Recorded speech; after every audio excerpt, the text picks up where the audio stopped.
The next important dimension of an indicator is the baseline value. This tells us what the situation is before our intervention starts.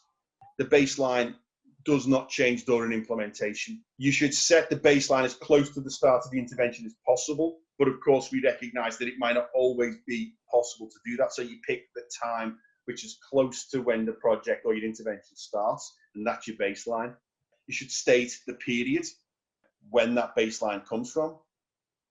The indicator baseline and target should be coherent. That sounds evident, yeah, but it's like you don't say percentage of women trained and then your baseline is like 15, and then that your target is enhanced skills and capacities. That doesn't make sense, but sometimes it happens. So the indicator, the baseline, and the target should be coherent. You should also take into account how often you can get the data to track the progress before you pick it. So you don't pick a census, for example, because that's only done once every 10 years. So you probably don't want that. And in your baseline, if possible, include disaggregated data as relevant. Okay. So what happens if you've got no baseline? You can't get the data. If you don't set your baseline, you can't report on your results. No baseline, no results. It's really that simple.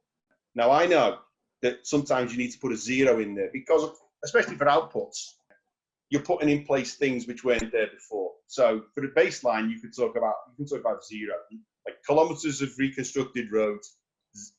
Before we did the project, there was no reconstructed roads in this area, and at the target value, there you go. You can put 0 in because the target will be like, I don't know, 75. Yeah, so that's pretty simple. But you still have to state 0 because there could be somewhere else a bit of reconstructed roads. Yeah, but you still have to state that it's a 0 or it's 5 or whatever. Then you know where you starting to measure from. Yeah.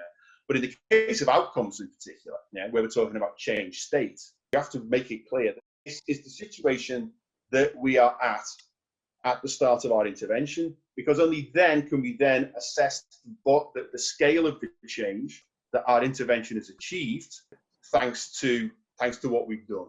This is crucial. So 0 baselines for outcomes are basically not really feasible.